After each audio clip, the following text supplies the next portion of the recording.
hemos creído en el amor. No solo hemos creído, sino hemos creído en un Dios que es amor. Hemos creído en el amor. Vamos a desarrollar este capítulo, seguramente no podremos acabarlo en esta primera meditación, lo haremos después, en la siguiente. El Papa en este capítulo va a hacer una presentación de la fe católica desde su raíz, es decir, la raíz del Antiguo Testamento, y después la fe católica que Jesucristo nos revela, la plenitud de la revelación en Cristo.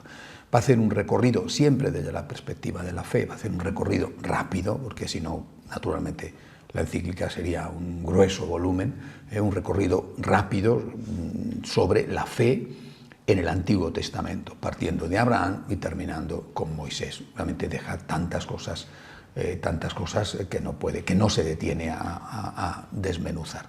Vamos a esta primera parte, vamos a acercarnos a esa fe nuestra, pero que tiene sus raíces en la revelación de Dios en lo que llamamos el Antiguo Testamento. Desde Abraham, en realidad desde Abraham hasta el propio Cristo casi, ¿no? Es decir, hasta la apocalíptica, bueno, pero sobre todo los grandes personajes del Antiguo Testamento. Y después meditaremos sobre lo que aporta Jesucristo con la plenitud de la fe. Hablando de Abraham, dice el Papa, la fe está vinculada a la escucha. Estas frases de Francisco Benedicto, es decir, o de Benedicto Francisco, más bien de Benedicto obviamente, son perfectas, ¿no? A veces te basta una frase para poder meditar largamente sobre ello. La fe está vinculada a la escucha. Abraham oye la voz de Dios aunque no lo ve. Y la fe es una respuesta a una palabra que interpela personalmente, a un tú, en este caso Dios, que nos llama por nuestro nombre. La palabra le comunica a Abraham una llamada y una promesa.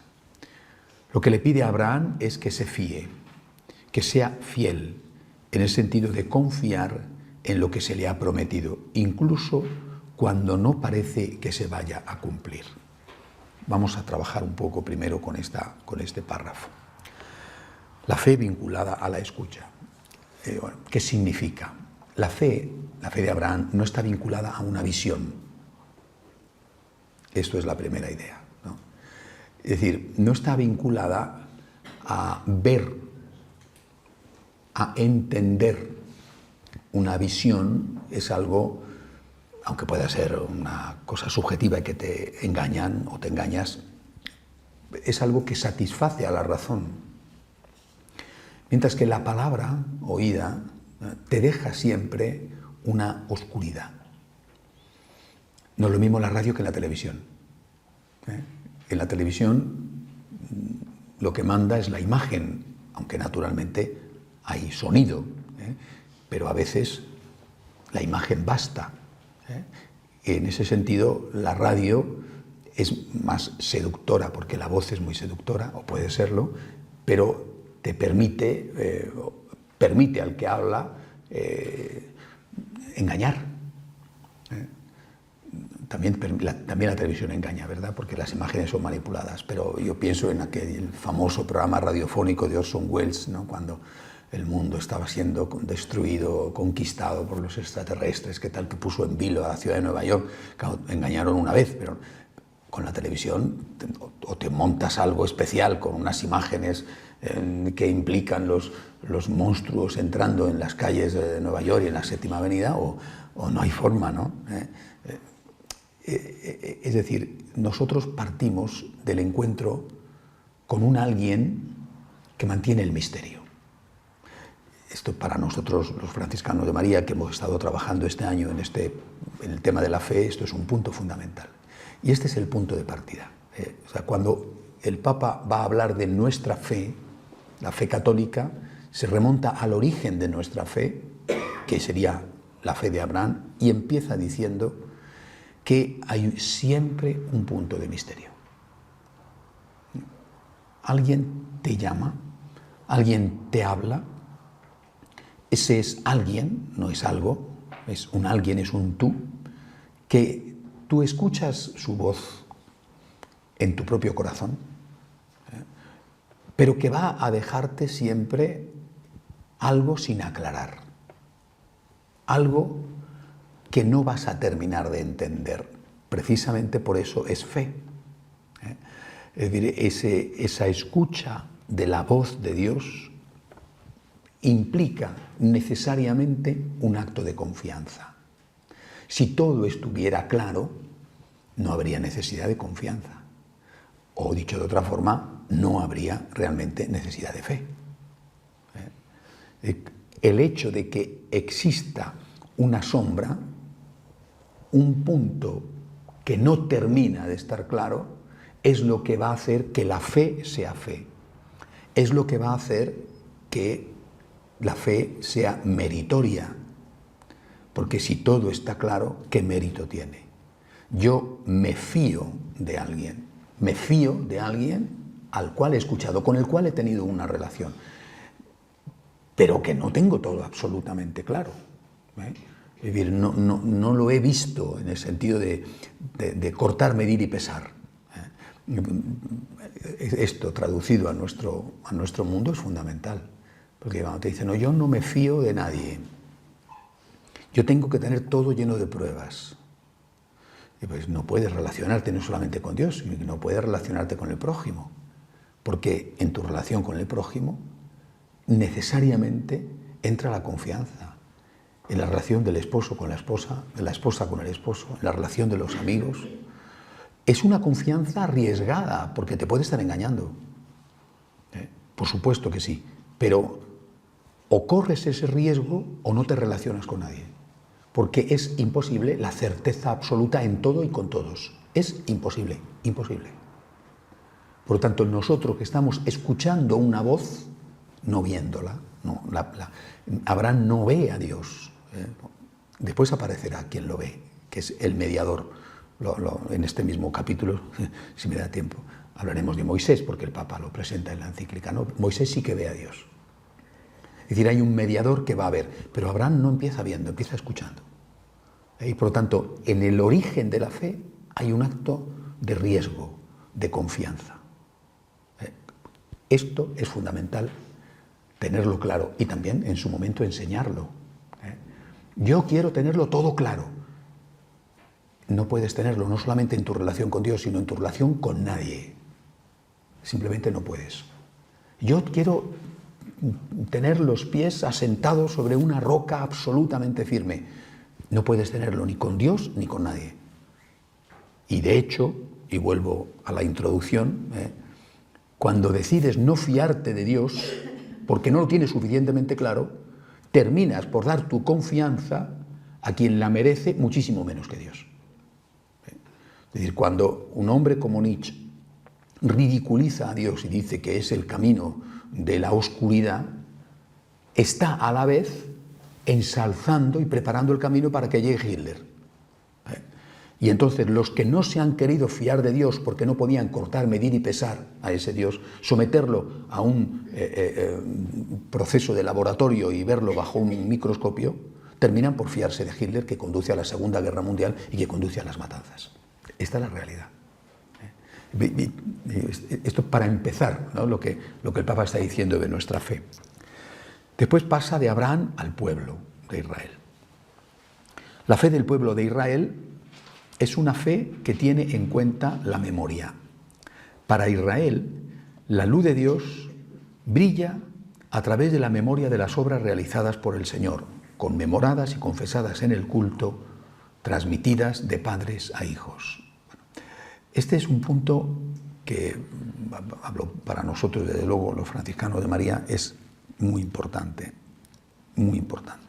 y que desde luego debería de serlo para todos, y que es una idea, un concepto que nos aporta mucha estabilidad en la vida, el concepto de la memoria. Una persona que no tiene memoria, normalmente nosotros tenemos memoria selectiva, es decir, recordamos los agravios y olvidamos los favores. Olvidamos los buenos momentos y en cambio recordamos los malos, cuando tendríamos que tener justo o la memoria completa, o si tenemos que tener una memoria selectiva, olvidemos las cosas malas porque al final ya han pasado, ¿verdad? pero nosotros olvidamos las cosas buenas. Y esto en el ámbito de la fe, lo mismo que en el ámbito de las relaciones personales. Buena parte, por ejemplo, de los divorcios se deben a la mala memoria, o a la memoria selectiva mala, porque olvidaste los buenos momentos, olvidaste lo que veías en aquella persona. No digo que sea en todos los casos, por eso digo que buena parte. En otros casos lo que ha habido es que te ha puesto voluntariamente unas gafas para no ver una realidad porque estabas enamorado o enamorada. Y después la realidad te ha quitado las gafas y lo que has visto ha sido horroroso. Bueno, esa es otra cuestión. Pero en muchos momentos no ha sido así o no ha sido necesariamente así, aunque a lo mejor ha terminado por ser así. En muchos momentos lo que ha habido es no tener memoria de lo bueno. San Pablo dirá, y es una frase que os he repetido muchísimas veces, sed fieles a los momentos de luz. O sea, tened memoria. Tened memoria. El pueblo de Israel tiene memoria. Y esa memoria, la memoria de lo bueno, la memoria de la intervención de Dios en su historia, no solo la intervención de Dios en la historia personal, sino la intervención de Dios en la historia colectiva, en la historia del pueblo, es lo que le va a permitir aguantar en los momentos de dificultad. En sus persecuciones, en sus exilios, en sus momentos en que parece que no tiene más futuro, es la memoria de los buenos momentos, la memoria de la intervención de Dios, lo que le va a permitir seguir teniendo fe. Y ese seguir teniendo fe y seguir dando culto al Dios de sus mayores, eso es lo que le va a permitir salir adelante sin hundirse, sin desaparecer. El pueblo subsiste porque tiene fe, y tiene fe porque tiene memoria. Y esto no es nada fácil muchas veces darse cuenta de lo que hay detrás de una frase, ¿no? Pero esto el pueblo lo dice el Papa, dice, a través de la memoria de las obras realizadas por el Señor, conmemoradas y confesadas en el culto, transmitidas de padres a hijos. Esto es lo que hace el pueblo de Israel. Cuando se reúnen y celebrando la cena de Pascua dicen Shema Israel, escucha Israel, y cuentan la historia. ¿Qué historia están contando? Están contando la historia del paso del Mar Rojo. Están contando la historia de cómo el Señor los sacó de la esclavitud de Egipto, de cómo el Señor los guió por el desierto, de cómo en medio de enormes dificultades les dio la tierra prometida. Pero eso ocurrió hace 3000 años. Y esto el pueblo lo recuerda todos los años en la Pascua. Y lo recordaba también cuando estaban en los campos de concentración o cuando eran metidos como ganado en los trenes destino de esos campos de concentración. Era el Shema Israel, recuerda Israel, recuerda Israel, recuerda Israel. Recuerda que aunque ahora estás en la más completa oscuridad y te parece que se ha acabado tu futuro o el futuro del pueblo, recuerda, sé fiel a los momentos de luz. O sea, cuando San Pablo dice esto, es un judío el que habla. Es un judío que habla seguramente en ese momento a judíos y les está diciendo, tenemos una historia. Y esa historia, recordarla, es lo que nos va a permitir sobrevivir en los momentos de dificultad, en los cuales la oscuridad será completa.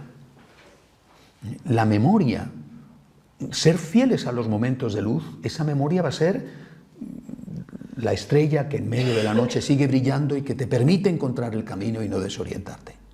Después de la noche vendrá un nuevo día, es decir, vendrá un nuevo momento de esplendor que disfrutarás, que gozarás, pero que tendrás que recordar para cuando después vuelva una nueva noche. Un pueblo sin memoria es muy, muy fácilmente manipulable. Juan Pablo II decía un pueblo sin raíces y por eso hablaba tanto de las raíces cristianas de Europa. Un pueblo sin memoria es una barquilla a merced del viento. Por eso, lo primero que va a decir el Papa sobre nuestra fe, que empieza con Abraham, es una fe que escucha, es decir, es una fe que acepta fiarse, porque no lo tiene todo claro, que se confía, pero que va a ir haciendo camino al andar, y en ese camino, ese pueblo, que empieza siendo una persona, Abraham, y después es una familia, cuando nace su hijo, y después ya es un pueblo, ese pueblo tiene momentos de luz y momentos de oscuridad. Y en los momentos de oscuridad ejerce la memoria, que es su su salvación, su salvavidas, que le permite estar a flote y no hundirse. Y que después, cuando viene el nuevo momento de luz, que va a venir porque ha sido fiel, es decir, porque no se ha hundido, ese nuevo momento de luz lo atesora en su memoria para cuando llegue el nuevo momento de oscuridad. Hay siempre noche y día, siempre. A veces la noche nos parece larguísima. Lo que pasa es que una mala noche es muy larga, ¿eh? Es muy larga una mala noche y el día se nos pasa más rápido. Pero no hay más horas de luz que de oscuridad, ni más horas de oscuridad que de luz, ¿eh? Aunque nos parezca, repito, que una mala noche es eterna y que los minutos no pasan nunca.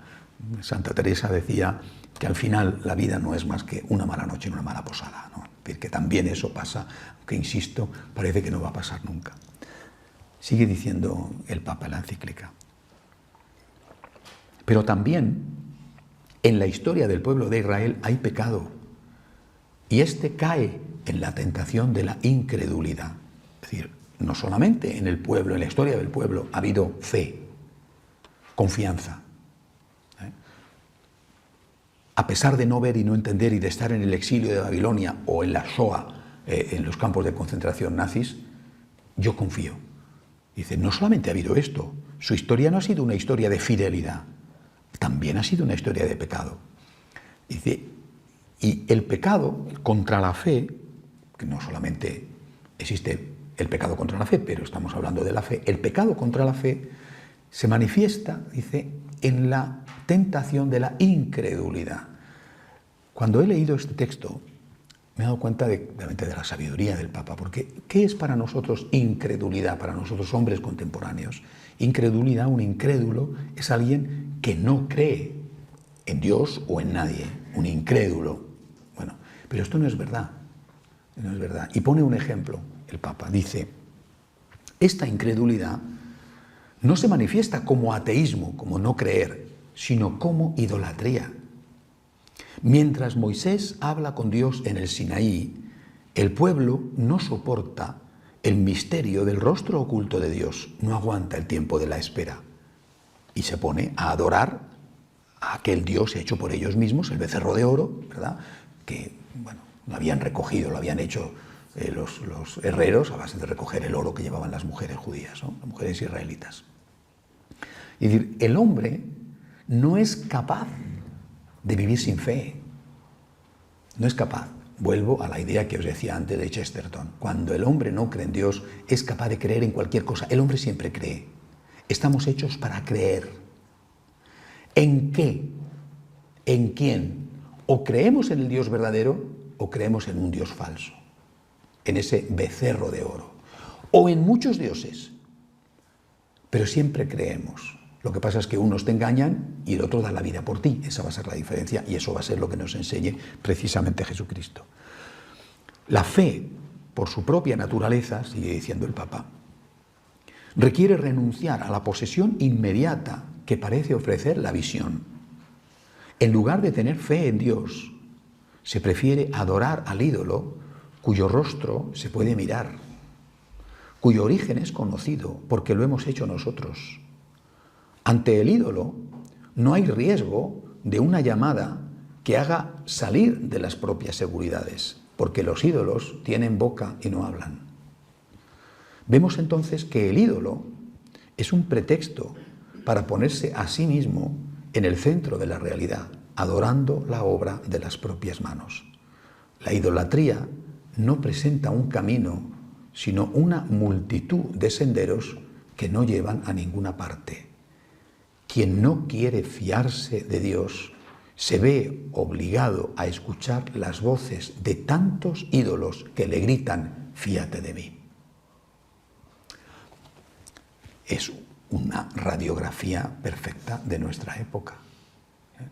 Cuando tú no aceptas confiar en esa voz y por tanto aceptar el misterio, terminas por dejarte seducir por muchas voces, no solamente por una, que cada una te está pidiendo que sí le des esa fe que no has querido dar al Dios verdadero. La política, por ejemplo, ¿no? Ciertamente que vivimos en una época donde ya no hay fe en la política para la mayoría. Incluso aquellos que dicen que la tienen, en realidad lo que tienen es un negocio. Más el hombre de hoy está decepcionado de todo que entusiasmado por las ideologías, como pudo ser hace unos años. Pero al fin todavía ejerce un poder seductor, es decir, y en unos países más que en otros. Ejerce un poder que puede arrastrar a algunos a quién sabe qué barbaridades, ¿no? Y a veces, así lo ha enseñado la historia, cuando vivimos en situaciones de grandes vacíos, es frecuente que aparezca un líder populista que atrae a la multitud y que le pide una confianza plena a cambio de ofrecerles un paraíso en la tierra. Este es el origen precisamente del ascenso de Hitler, entre otros. Así que cuando uno no cree en Dios, cree en la obra de las propias manos. Y esa obra de las propias manos no te conduce a ninguna parte, pero te da una seguridad que es falsa. Mientras que Dios te va a estar exigiendo permanentemente que aceptes el riesgo. Te va a estar exigiendo permanentemente que salgas de tu casa, como le pidió a Abraham. Es decir, te va a estar exigiendo permanentemente más. Dios continuamente te pide más. En el sentido positivo, es decir, no en el sentido de que te pide más dinero o más pecado, ¿no? Sino en el sentido positivo, de que te pide que te superes a ti mismo, que vuelvas a empezar, que si caes te levantes, que seas más generoso, pero te exige más, pero te exige. Y el hombre no quiere esta exigencia y entonces cae en manos de aquellos que le prometen todo a cambio de nada, pero que después, en realidad, lo que están haciendo es engañarle. Sigue diciendo el Papa. En la fe de Israel destaca también la figura de Moisés, el mediador. El pueblo no puede ver el rostro de Dios. Es Moisés quien lo hace y transmite a todos la voluntad del Señor. Con esta presencia del mediador, Israel ha aprendido a caminar unido. El acto de fe individual se inserta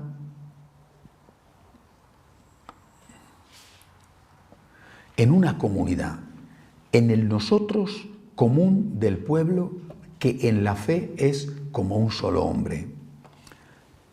¿Qué importancia tiene en la historia de Israel la figura del mediador? Moisés no va a ser el primero, en el sentido de que Abraham lo era.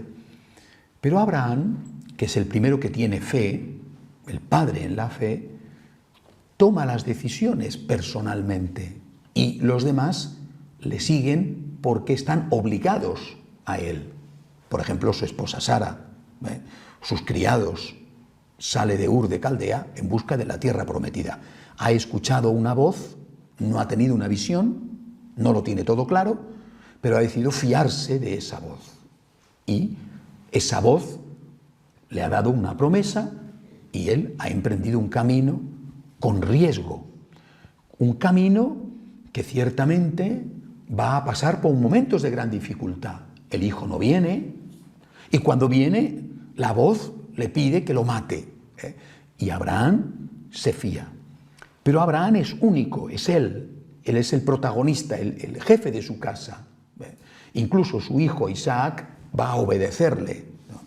Pero después nos encontramos ya con la existencia de un pueblo, de una multitud. Ya no es una persona, Abraham, que decide por sí mismo qué hace o qué no hace. Ahora estamos ante un pueblo. ¿Cómo actúa ese pueblo? Es necesaria la presencia del mediador. Abraham no necesita un mediador, hay una relación entre él y Dios. Él es el que inicia la relación, o Dios en él inicia la relación. Pero cuando el pueblo existe como pueblo, cuando hay una multitud, es necesario el mediador. Y entonces va a surgir Moisés, que va a ser el primer mediador realmente, no el único, porque después vendrán, por ejemplo, los profetas, que ejercen también una mediación, los reyes, sobre todo el rey David, que ejerce una mediación, pero el primer mediador va a ser Moisés. Esta necesidad del mediador es algo que el hombre contemporáneo también rechaza.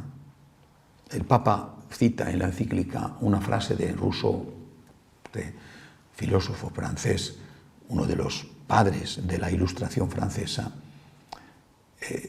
Rousseau, que escribía sobre el buen salvaje, ¿no? Sobre el hombre bueno por naturaleza, curiosamente, mientras que su vida no tenía nada que ver. Él dejó a su mujer y a sus hijos totalmente abandonados a merced de su propia suerte mientras él vivía su vida. O sea, el que teoriza sobre el buen salvaje es un perfecto canalla. ¿Qué cosas pasan? Pero en cambio, como nadie sabe cuál es la historia de Rousseau, se habla de Rousseau como el modelo y el paradigma del hombre que plantea la posibilidad de ser bueno sin necesidad de Dios. Ahí se inicia, eso es la Ilustración. No necesitamos a Dios para ser buenos. Rousseau lo plantea en su libro El buen salvaje.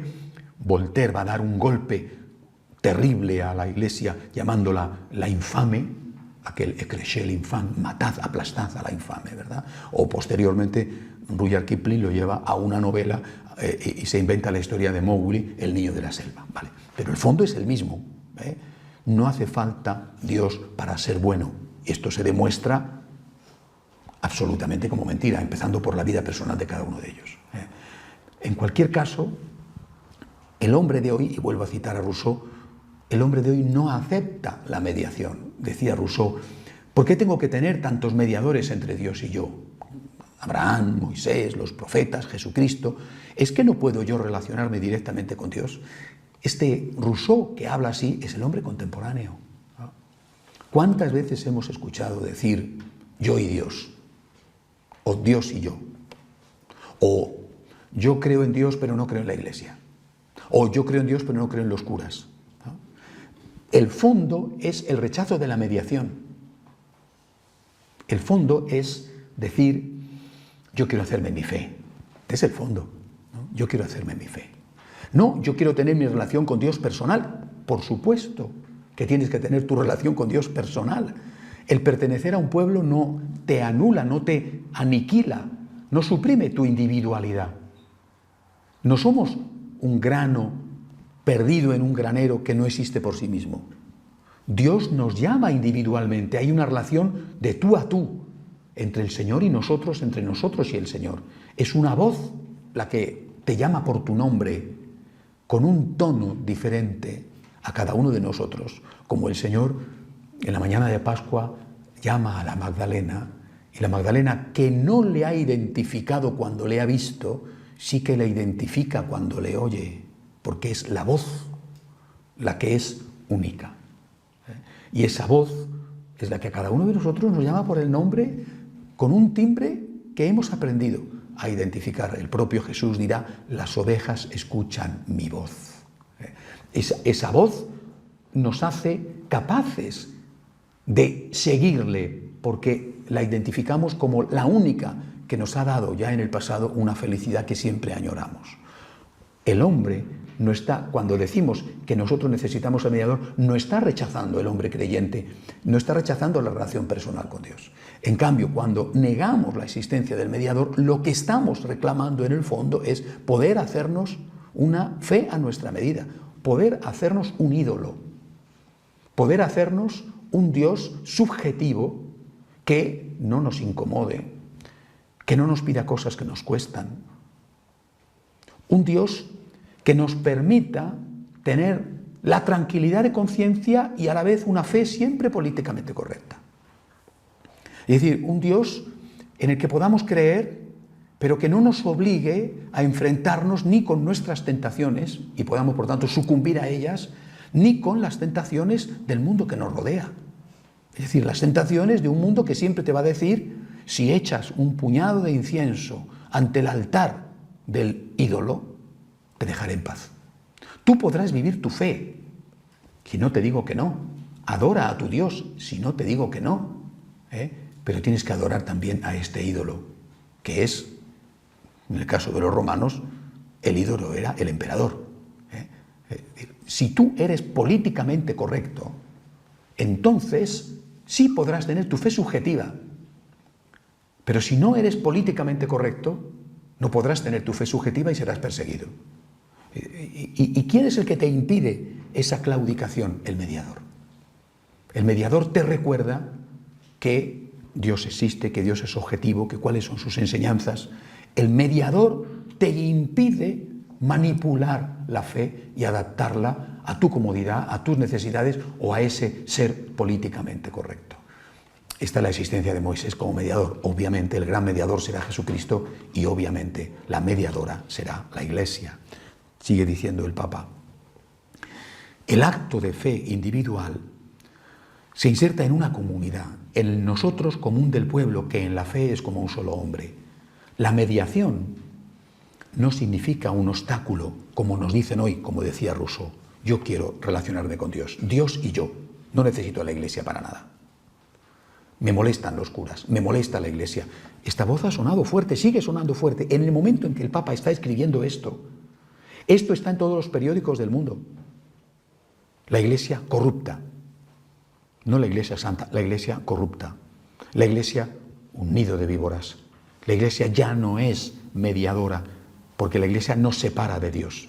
Y en ese momento este Papa, que representa a Cristo, porque es el vicario de Cristo, escribe y dice: la mediación no significa un obstáculo, sino una apertura, una garantía de que el subjetivismo no va a empañar el rostro de Dios. La fe es un don gratuito de Dios que exige la humildad y el valor de fiarse y confiarse para poder ver el camino luminoso del encuentro entre Dios y los hombres. ¿Qué humildad exige la fe? Bueno, la humildad seguramente en muchos matices, pero desde esta perspectiva, la humildad de creer en la Iglesia, la humildad de creer en el mediador, la humildad de creer que a pesar de todo, porque la realidad existe también, es decir, el pecado existe, la realidad del pecado existe en la Iglesia, pero que a pesar de todo, ese es el cuerpo de Cristo. Es la mediadora entre Dios y los hombres. Que a pesar de todos sus pecados, es un canal de santidad. Y que a pesar de todos sus pecados, sus limitaciones y más cosas que pudiera haber, sigue siendo imprescindible para evitar lo que el Papa dice. Para evitar, dice el Papa, la Iglesia es una garantía de que el subjetivismo no va a empañar el rostro de Dios.